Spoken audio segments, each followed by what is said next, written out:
미국의 대표적인 투자 은행들 가운데 하나인 모건 스탠리, 바로 이곳에서 최근에 자료를 하나 내놓았습니다. 그 자료에 따르면 우리나라 사람들의 지난해 2022년 1인당 명품 구입액이 부강한 미국을 제치고 큰손 중국을 제치고 전 세계에서 1위였습니다. 1인당 명품 구입으로 쓴 돈이 325불, 화나로 40만 원 정도 됩니다. 전체 구입 액수는 큰 나라들과 비교할 수가 없겠죠. 대신 1인당 명품 구입액이 그렇다는 겁니다. 그렇다고 우리나라 사람들이 전 세계 어떤 나라 사람들보다 더 행복할까요? 가장 행복할까요? 그렇게 생각하시는 분들이 우리 가운데 얼마나 될까요? OECD 경제협력개발기구 선진국들이 다 포함되어 있는 그런 국제기구가 아닙니까? 거기에 나오는 통계들 매년 반복해서 우리나라 사람들의 삶의 만족도 최하위권이죠. 인구 대비 자살률, 타의 추종을 불허하지 않아요. 항상 어렵고 힘들다, 정말 살기 벅차다, 이런 말들. 그래서 우리가 배가 고파도 죽고요, 배가 불러도 죽어요.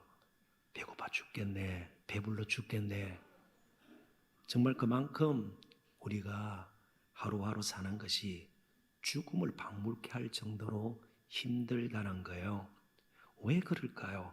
마음이 병들고 마음이 아프면 아무리 좋은 명품 옷을 입고 명품 기금속을 차고 명품 백을 들고 명품 구두를 신고 다녀도 전혀 만족이나 기쁨이나 행복감 누리지 못할 겁니다.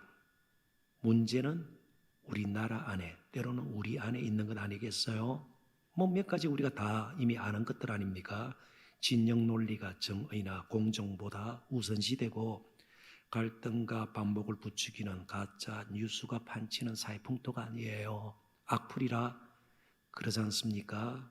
축복 대신에 저주로 가득한 세대 가운데 살고 있습니다. 이럴 때 우리는 여기서부터 질문을 시작하셔야 합니다. 놀라웠게도 저와 여러분이 예수님 믿고 구원받은 것은 이 세상을 축복하기 위함입니다. 그래서 축복은 우리의 선택이 아니라 소명입니다. 우리는 저주하는 자로 부름을 받은 것이 아니라 축복하는 자로 부름을 받았습니다. 그래서 남은 평생 어디서 무엇을 하든 우리는 마땅히 축복의 사람으로 살아야 합니다. 그래서 오늘 요한일서 마지막 부분이죠. 몇 구절이. 그렇다면 그 당시 일반적인 서신, 그리고 특별히 성경에 나타난 다른 서신들을 보면요, 그 부분에 항상 담겨져 있는 것이 문안 인사 그리고 기도들이에요. 그런데 사도 요한은 그런 형식을 깨고 파격적으로 오히려 권명과 우상 숭배에 대한 경계의 말을 그 부분에 담고 있습니다. 왜냐하면 그들에게 더 필요했던 것이 단순한 위로와 인사의 말보다는 그들의 믿음이 견고해지는 것이었기 때문입니다. 사도 요한은 그 사실을 너무나도 잘 알고 있어서 이제 그들이 들을 때는 좀 딱딱하고 때로는 불편할 수도 있지만 권면하고 말씀으로 그들에게 다가가는 것 서슴지 않았던 것입니다. 이런 의미에서 오늘 본문은 진정한 의미의 축복이 무엇인가를 우리에게 가르쳐 줍니다. 우리가 축복의 사람으로 살아야 되는데 헛된 축복이 있다는 거죠. 값싸고 금방 그럴듯하게 꾸민 가식적인 축복들이 있다는 겁니다.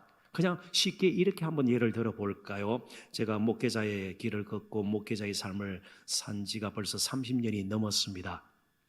그래서 저를 위해서 대표 기도든 개인적인 기도든 제가 아는 범위 내에서 저를 위해서 기도할 때 우리 목사님 부자 되게 해주세요, 한 번도 그런 기도를 하는 분을 저는 본 적도 만난 적도 없어요. 왜요? 부자됨과 목사다움은 전혀 연결이 안 되는 것처럼 우리가 상식적으로 알고 있기 때문입니다. 근데 목사에게 부자가 되게 해주세요. 그러면 자칫 역으로 말이죠. 목사가 굉장히 돈독이 올라 있는가 보다. 그럴 수 있지 않겠어요? 이건 비단 목사만의 문제는 아니에요. 그저 무조건 부자 되세요. 세상적으로는요, 그것처럼 좋은 축복의 말이 없죠. 부자 되세요. 대박입니다. 그죠? 부자 되세요. 그런데 한번 또 생각해 보십시다. 그렇게 성실하게 살던 남편이 어느 순간부터 도박에 빠진 거예요. 그런데 그 집에 신방을 가서 부자 되세요. 물질의 복을 더하세요. 그러면 그 집안은 점점 도박 중독자가 되고 가정이 엉망이 될 것입니다. 아니죠? 그럴 때는요, 도박에서 손을 끊게 해주세요. 새 출발하게 해주세요. 그게 참된 축복 아니겠어요? 남자만 문제 삼으면 곤란하니까 여성도 한번 문제를 삼아 보십시다. 이 부인은 정말 비정상적인 소비벽에 시달리고 있는 사람이에요. 여기저기 카드빚이 쌓여 있어요. 거기 가서 물질적인 복을 더하시고, 그죠? 그러면 안 되는 거죠. 그러면 더 빚덩이에 얹게 되겠죠. 그럴 때는요, 삶의 태도와 방식을 바꿀 수 있도록 하나님 정말 강건적으로 그 부인을 붙들어 달라고 기도하고 권면하는 것이 참된 축복이 아닌가 말이죠. 그래서 지금까지 우리는 헛된 축복에 너무 쉽게 쏘갖고 젖어 있는지도 모르겠습니다.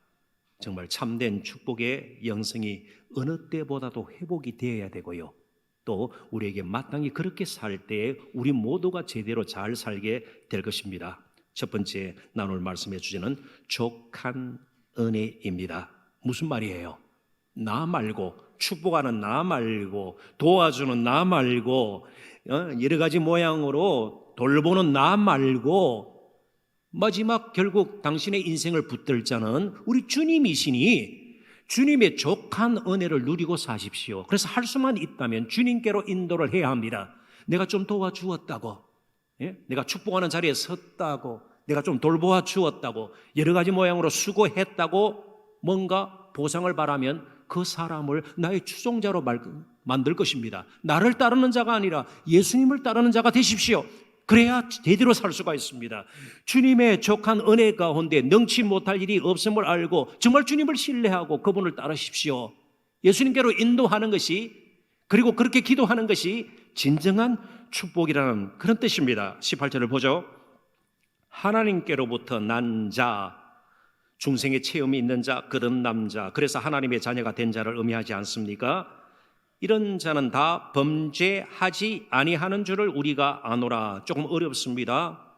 왜요? 예수를 믿고 거듭났지만 목사인 저 자신부터 지난 한 주간만 돌아보더라도 죄를 안 지은 적은 한 번도 없어요. 크든 적든 드러났든 숨겼든. 그런데 범죄하지 아니하는 줄 조금 살펴볼 필요가 있습니다. 그리고 더욱이 현재형 동사를 썼어요. 계속해서 범죄하지 않는 줄을 우리가 아노라. 하나님께로부터 나신 자, 여기 나신 자는 독생자 하나님의 아들 예수 그리스도를 뜻합니다. 예수님께서 그를 지키심에 악한 자 마귀 사탄입니다. 그를 만지지도 못하느니라. 여기 말하는 범죄는 문맥상 지난주에도 살펴본 것처럼 사망에 이르는 죄가 있고 사망에 이르지 않는 죄가 있어요. 사망에 이르는 죄는 다른 죄가 아니라 즉 그리스도적인 하나님을 대적하고 전혀 회개도 각성도 없는 애타는 마음도 애통하는 상한 마음도 없이 계속해서 하나님을 대적하면서 하나님 뜻에 어긋나게 그렇게 사는 거예요. 그리고 예수 믿는 것 자체를 우습게 여기는 것이죠. 그런 죄를 우리는 지울 수가 없다는 것입니다. 어느 순간 조금 우리 믿음이 요동할 때가 있죠. 낙심이 들 때가 있지만 이런 식의 죄는 지을 수가 없다는 거죠. 사도는 이미 하나님의 자녀는 또 죄를 짓지 않는다는 그 말을 다른 측면에서 분명히 피력을 했습니다. 요한일서 3장 9절을 보십시오. 하나님께로부터 난 자마다 죄를 짓지 아니하나니 이는 하나님의 씨가 그의 속에 거함이요 그도 범죄하지 못하는 것은 하나님께로부터 났음이라. 여기 범죄는 기탄 없이 전혀 거리낌 없이 의도적으로 같은 죄를 조금치의 뉘우침도 없고 물론 회개도 없는 거죠. 계속해서 반복해서 짓는 거예요. 왜 그럴까요? 그 안에 하나님의 씨가 없기 때문에요. 그러니까 하나님의 씨가 있으면 그런 식으로 죄를 지으면서 살 수는 없다는 겁니다. 마음이 찔리게 돼 있어요. 수치를 느끼게 돼 있어요. 내가 이것밖에 살지 못하는가 부끄러질 수밖에 없는 것이죠.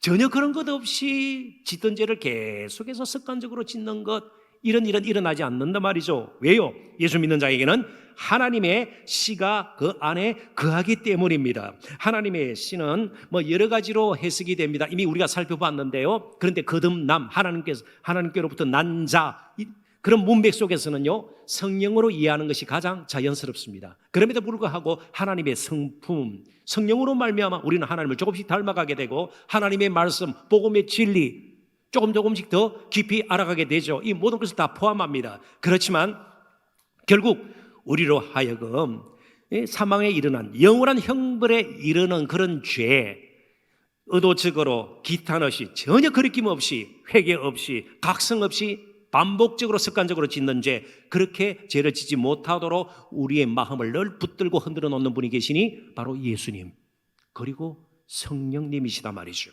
예수님은 또 영이시기 때문에 성령님을 그리스도의 영이라 이렇게 부르지 않습니까? 결국 우리 스스로의 힘으로는요 버틸 수가 없는 거죠.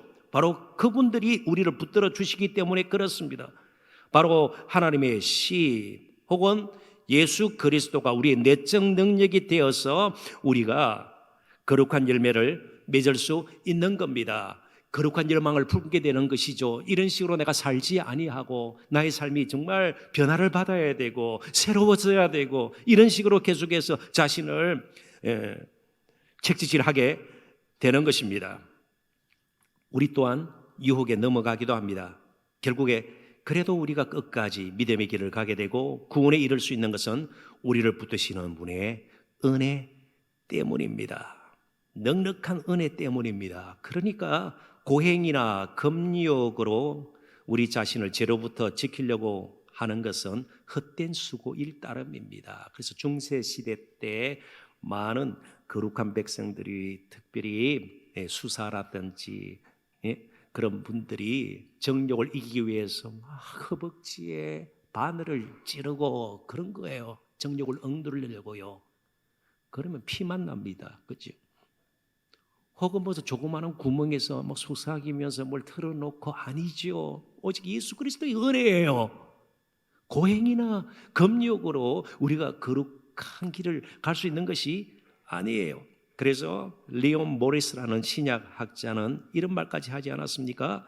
영생에 대한 지속적인 보장은 우리가 멸망에 이르지 않고 구원의 여정을 끝마칠 수 있는 것은 우리가 그리스도를 붙든 손에 의해 결정되는 것이 아니라 우리가 얼마나 경건한가, 결단력이 있는가, 우리의 믿음이 얼마나 큰가 이런 식으로 접근해서는 안 된다는 거예요. 우리를 붙들어 주시는 그분의 견고한 손에 따른 것입니다. 그렇습니다. 예수님이 우리를 붙들어 주시기에 우리가 계속해서 멀리 아주 멀리 완전히 하나님을 잊을 정도로 멀리 떠나갈 수는 없다는 겁니다.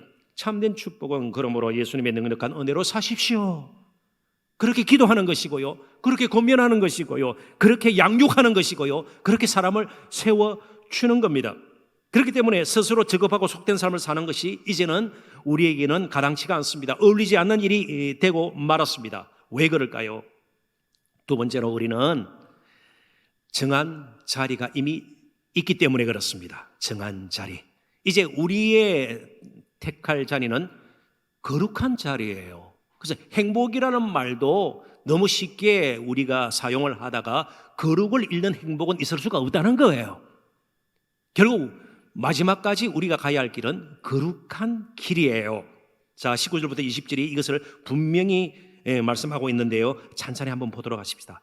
또 아는 것은 우리는 하나님께 속하고 온 세상은 악한 자 안에 처한 것이며 대조가 됩니다. 그죠?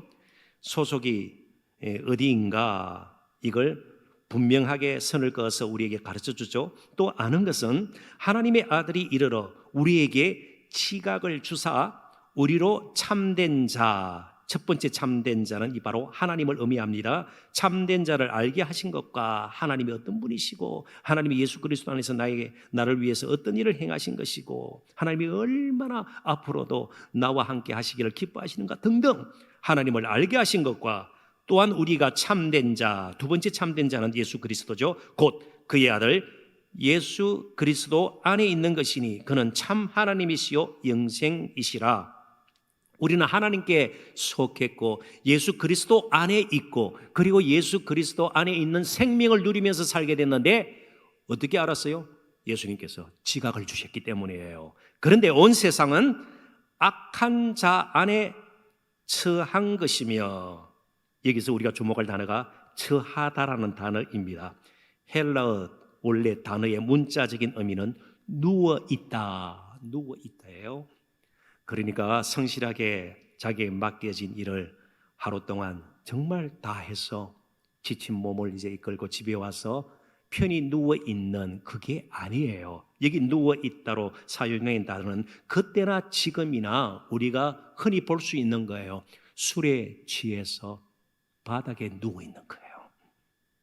오늘날 그때는 모르겠습니다. 마약에 취해서 길을 가다가, 그러니까 술에 취해서 음주운전을 하고요. 아유, 그 사람이 그래도 유명인사인데요, 인기 연예인인데요, 재벌 3세인데요. 아니요, 술 취한 모습 똑같아요. 똑같이 사고 내요. 그러니까 온 세상에서 되어지는 모든 일들 조금만 들어가 보면 누워있는 상태예요. 취해서 스스로 의지할 수가 없어요. 삶의 방향을 정할 수가 없는 거예요. 누워있는 상태예요.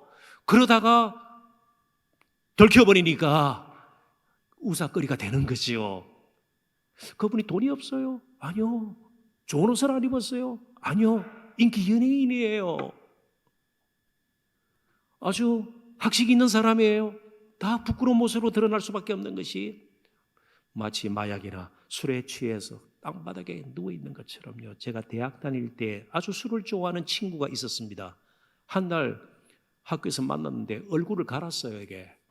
그래서 너 갑자기 얼굴이 왜 그러냐 그랬더니 집에 가는 길에 아스팔트가 벌떡 일어나 자기를 때리더래요. 아스팔트가 일어났겠어요? 자기가 넘어졌겠어요? 이 술에 취해가지고 넘어지니까 막 아스팔트가 일어서 자기 뺨때기를 때리더래요. 아니죠. 삶의 방향이 없어요. 어떻게 살아야 될지를 몰라요. 그런데 하나님께서 우리에게 주신 특별한 은혜가 있어요. 뭐예요? 지각. 지각요. 이게 지각이란 말은 옳고 그른 것을 분별하는 능력이에요. 거짓과 참을 분별할 수 있는 능력이에요. 받아들일 것과 거절할 것을 분별하는 능력이에요. 그래서 흔히 영어 성경에서는 understanding 혹은 perception, 받아들임, 정말 제대로 분별해서 받아들이는 거예요. 분별하는 능력이에요. 지각 없이 살면 우리는 세상 풍조에 휩쓸려서 살 수밖에 없습니다. 현실의 문제에 그냥 얽매여서 현실의 노예가 되어버려요. 일상의 노예가 되어버리는 거예요. 그래서 하나님께서 예수 그리스도를 통해서 우리에게 지각을 주셨습니다. 그런데 이 편지를 쓰는 사도 요한, 그가 젊을 적에 아주 오래전에 형제 야고보와 더불어서 논란의 중심에 섰던 인물입니다. 어떤 논란요? 어머니까지 대동해서 예수님께 부탁을 했습니다. 예수님, 왕이 되시면 제 아들들을 한쪽은 오른쪽, 오른편에, 한 아들은 왼편에, 자리 다툼의 중심에 있었던, 그러다 보니 그들이 바뀌어진 신분이나 소속에 대해서는 별 관심이 없었던 것이죠. 거룩하게 살고자 하는 열망 역시 충분하지 못했습니다. 그런데 그 후에 정말 주님께서 주신 지각, 이 복음의 진리를 깨닫고 일어난 일들을 계속 경험하면서 이제 성도들에게도 지각을 사용할 것을 분명히 말씀하고 있는 거죠. 한 달 전쯤인가요? 1월 18일 서울시가 우리 청년들이 요즘 어떻게 살고 있는가 한 자료를 내어놓았습니다. 서울시에 거주하는 지금 1,000만이 좀 못 되지 않아요? 만 19세부터 만 39살까지의 청년이 285만여 명 된다고 그럽니다. 적지 않은 수예요, 사실은요. 그런데 집에 머물면서 은둔하는 청년이 12만 9천여 명이 된다고 그래요. 그런데 이 12만 9천여 명 가운데 28%는 5년 이상 집에서만 머문다고 하니 놀라울 따름이에요. 필요할 때 편의점 잠시 다녀오고요. 그지요? 뭐 급한 일이 있을 때 잠시 다녀오는 거 외에는요, 항상 집에만 있는 거예요. 물론 나름대로 이유가 있고 이게 안타까운 일이죠. 정말 아픈 일이죠. 그럼에도 불구하고 드는 생각이 무엇입니까? 계속 집에만 머문다면 20대, 30대를 보내고 40대에 저절로 모든 것이 변할까요? 그러지 않아요. 문제가 있어요. 지금 여러 가지 나름대로 고달픔이 있어요. 그렇지만 그 자리가 잘못된 자리면 있어서는 안 되죠. 우리도 마찬가지예요. 신앙생활하면서 이 분명히 아니다. 그럴 때는 자리를 박차고 뛰쳐나와야 되죠. 마치 요셉처럼 보디발의 아내가 유혹할 때에 겉옷이라도 벗어두고 어찌되었든 그 자리에서 벗어나는 있어야 할 자리를, 정한 자리를, 그 자리는 바로 우리는 거룩한 자리예요. 술 취해서 마약에 취해서 누워있는 그런 자리가 아니에요. 조금 더 손에 쥐어지는 돈이 있기 때문에, 조금 더 안락하기 때문에, 유익하기 때문에, 쾌락이 주어지기 때문에, 권력과 명예를 보장해 주기 때문에, 물질적인 부유에 이르게 할 수 있기 때문에 누운 채로 거기에서 무엇인가 결정을 하려고 하지 말아야 된다는 거예요. 힘들고 어렵더라도 정한 자리로 가서 그 다음에 하나님의 인도를 우리는 받아야 된다는 겁니다. 단호하게 거절할 수 있어야 되죠. 죄에 거하는 자리에서 얻는 것이라면 아무리 좋은 것이라도 그것은 결국 우리를 낭패에 이르게 할 것입니다. 단호하게 거절하는 것이 필요합니다.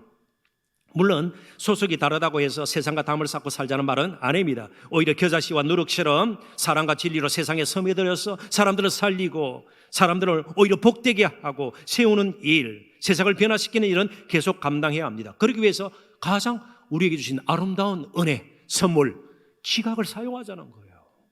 지각을 사용하자는 거예요. 지금 세상은 왜 가치관의 싸움 아니겠어요? 세계관의 싸움 아니겠어요? 그죠? 어떤 관점을 가지고 어떤 삶의 태도와 방식을 가지고 사는가의 문제 아니겠어요? 그럼 지각을 사용해야 되는 겁니다. 그런데 세상의 일반적인 모습을 보십시오. 2000년 전에도 에베소에 살던 사람들도 마찬가지입니다. 에베소 4장 19절에 보면 당시 사람들의 모습입니다. 예수님 밖에 있는 사람들의 모습입니다. 그들이 감각 없는 자가 되어 자신을 방탕에 방임하여 모든 더러운 것을 욕심으로 행하되, 감각이 없다라는 말은 문자적으로 피부가 굳어져서 아픔이나 고통을 느끼지 않는다는 뜻이에요. 도덕적인 감각이 없으니 많이 배웠는데, 높은 자리에 있는데, 지금 가진 것만으로도 충분히 잘 살 수 있는데 더 가지려고 다른 사람에게 돌아갈 몫을 우리 잘 생각해야 돼요. 무조건 부자 되는 것. 그러니까 우리가 수입이 줄어들고 뭔가 돈이 손에 없을 때만 밤새워 기도할 것이 아니라 갑자기 돈이 많이 생기도 기도해야 합니다. 왜요? 다른 사람에게 돌아갈 것이 혹시 나에게 오지는 않았는가? 하나님, 두렵습니다. 그게 지각을 가지고 사는 건 아니겠어요? 피부가 굳어져서 아픔이나 고통을 느끼지 않는 그런 상태처럼 영적으로 완전히 죽은 상태요, 도덕적 감각을 잃어버린 상태, 거기서 진정한 축복이 나올 수 있겠단 말이죠. 어떻게 살아야 할지를 모르게 되는 것이죠. 그러니까 무조건 땅을 조금 샀더니 몇 배 올랐다, 정말 기적 같은 일이. 우리가 그런 식으로 우리의 삶을 자꾸 계산해서는 안 된다는 거죠. 투기꾼들은요, 몇 배 정도가 아니죠. 수십 배, 수백 배 그러지 않아요. 대신 우리에게 기적 같은 일, 이건 횡재가 아니에요.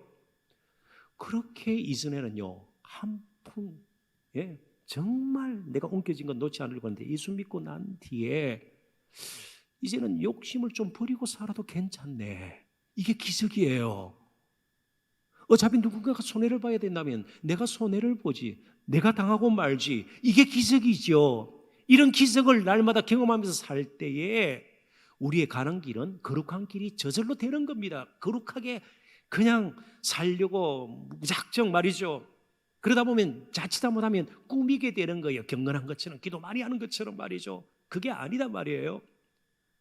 정말 정한 자리, 있어야 할 자리를 분별할 줄 아는 이 지각이 어느 때보다도 우리에게 필요합니다. 그래서 마지막으로 사도 요한은 우리에게, 당시 성도들에게 이렇게 가르쳐줍니다. 믿음의 선한 싸움을 계속 싸워라. 선한 싸움이기 때문에 이건 악한 싸움이 아니에요. 땅을 더 많이 차지하기 위해서, 자원을 더 확보하기 위해서 아니에요.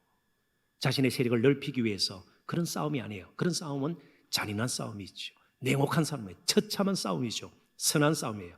이런 싸움을 싸워야 하나님을 더 깊이 사랑하게 되고 이웃을 내 몸같이 사랑하게 됩니다. 그렇다면 이 선한 싸움이 뭐예요? 우상과의 싸움이에요. 우상과의 싸움. 숨은 우상들, 그것들을 제거하고 정말 선한 마음을 품고 지각을 가지고 하루하루를 살아내는 거예요. 21절 우리 같이 한번 읽어볼까요? 짧으니까요. 다 같이 한번 읽어봅니다. 자녀들아, 너희 자신을 지켜 우상에게서 멀리하라.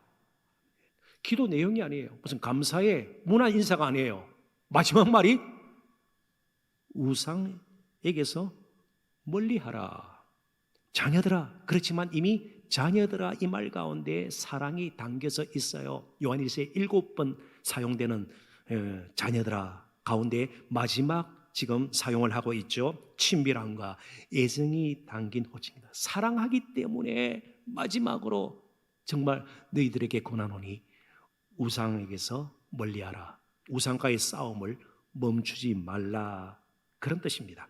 앞서 언급했던 참된 자와 헛된 것, 우상이 대조되고 있습니다. 물론 이게 우상은 나무나 돌로 만든 것, 새긴 우상 이럴 수도 있겠죠. 실제로 이 편지를 받는 에베소교회 성도들은 에베소에 있는 세계 7대 불가사의 중에 하나인 아담이란 여신을 그냥 모신 신전, 아데미 신전, 엄청난 신전이 있었습니다.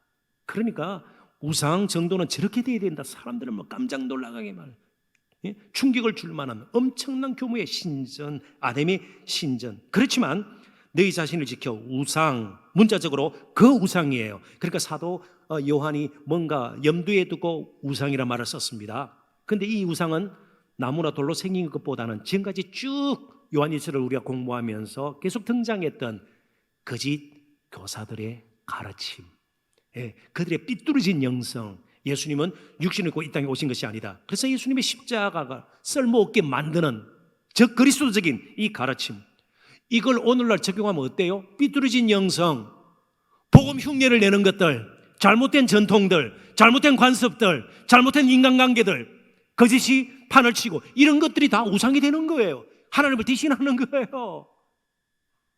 하나님의 교회에서 제일 중요한 것은 머리이신 예수 그리스도예요. 어느 목회자가 뛰어나서도 안 되고요. 어떤 사역이 복음보다 더 거창한 것으로 드러나서도 안 되는 거예요. 모든 것이 주님께로, 그것이 우상에게서 멀리하라. 이를 위해서 선한 싸움을 싸우라는 겁니다. 목회자는 예의일까요? 아니에요. 가장 사랑하는 제자 중에 한 사람이었던 디모데 목사에게 사도 바울은 이렇게 권면의 말씀을 줍니다. 디모데전서 6장 12절입니다. 믿음의 선한 싸움을 싸우라. 영생을 취하라. 이를 위하여 내가 부르심을 받았고 만인 증인 앞에서 선한 증언을 하였도다. 목회자에게도 우상이 있어요. 인정받음의 우상, 조금치도 자존심을 건드리는 것을 용납하지 못하는, 비판을 거부하는 등등의 그런 우상들이 있는 거예요. 우상은 교모합니다. 우리가 비록 제3의 은혜를 입었지만 죄에 오염된 상태이기 때문에 계속 씻어 나가는 과정에 있지 않아요? 그래서 하나님의 말씀보다는 우상이 훨씬 어울려요. 우리하고 잘 짝이 맞아요. 그렇기 때문에 싸워야 되는 거예요. 그냥 좋은 말 하고, 그죠? 이제 고상하게 신앙생활하고 너무 광신적 아니에요. 싸워야 돼요. 싸워야 돼요. 우상은 싸우지 않으면은 결코 우리에게 떠나가지 않습니다. 그때도 지금도 우상은 여전히 우리의 삶을 뒤엉켜 놓고요, 반향을 잃게 만들고 지각을 흐리게 만듭니다. 우상은 그렇게 흉측하지 않습니다. 훨씬 달콤하고 부드럽습니다. 이제 말씀을 맺고자 합니다. 여호수아서 24장 15절을 인용하고 좀 매듭을 지을까 합니다. 만일 여호와를 섬기는 것이 너에게 좋지 않게 보이거든 너희 조상들이 강 저쪽에서 섬기던 신들이든지 또는 너희가 거주하는 땅에 있는 아모리 족속의 신들이든지 너희가 섬길 자를 오늘 택하라. 오직 나와 내 집은 여호와를 섬기겠노라 하니, 여호수아서의 마지막 장입니다.